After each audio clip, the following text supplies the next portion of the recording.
Buntut dari permasalahan polusi udara, mulai hari ini pemerintah Provinsi DKI Jakarta memberlakukan kebijakan 50% work from home atau bekerja dari rumah bagi ASN. Kebijakan serupa juga diterapkan bagi ASN di seluruh kementerian demi menekan polusi udara.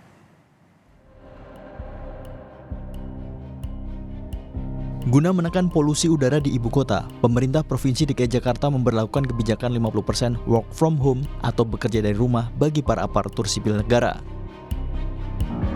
Kebijakan ini ditetapkan selama 2 bulan penuh, mulai 21 Agustus hingga 21 Oktober 2023. Penjabat Gubernur DKI Jakarta, Heru Budi Hartono menegaskan, selama WFH, seluruh ASN wajib berada di dalam rumah, alias tidak keluyuran.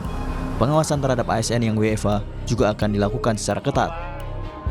Edaran dari Pak Sekda work from home dilakukan oleh Pemda DKI 21 Agustus sampai 21 Oktober dan diikuti oleh Pemda-Pemda se-Jabodetabek, di mana tentunya tidak selama DKI. Work from home itu bagi ASN dan dia bekerja di rumah. Tujuannya apa? Dia nggak mau mondar-mandir dan dia tidak boleh juga kemana-mana, dia bekerja. Pengawasannya gampang, jadi saya minta kepada atasan langsung, dia misalnya jam 10, jam 2, jam 4 telepon, V-call, kamu ada di mana? Di rumah, coba lihat rumahnya kan bisa. Dan dikasih PR kerja yang banyak. Tak hanya Pemprov DKI Jakarta, seluruh kementerian juga sepakat untuk menerapkan kebijakan bekerja dari rumah sebagai salah satu jurus untuk mengatasi polusi udara.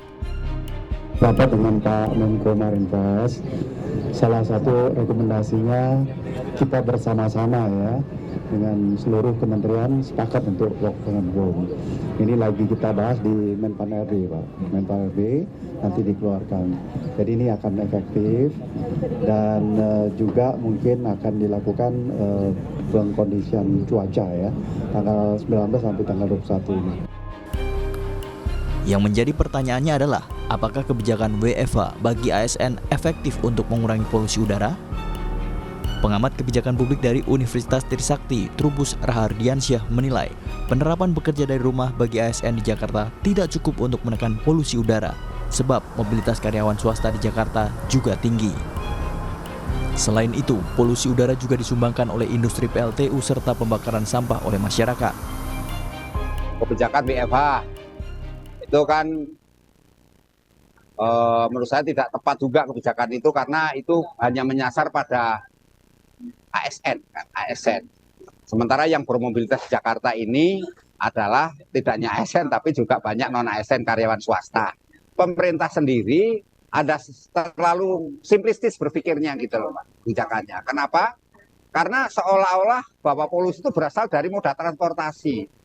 Padahal polusi itu tidak semata-mata transportasi, tapi juga ada faktor industri, PLTU, juga pembakaran sampah oleh masyarakat juga.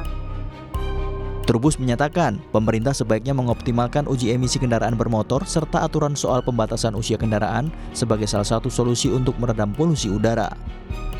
Jakarta ini ada Pergub nomor 66, Mbak, tahun 2020 tentang kewajiban uji emisi. Tapi ini prakteknya itu tidak pernah uji emisi itu kita lakukan.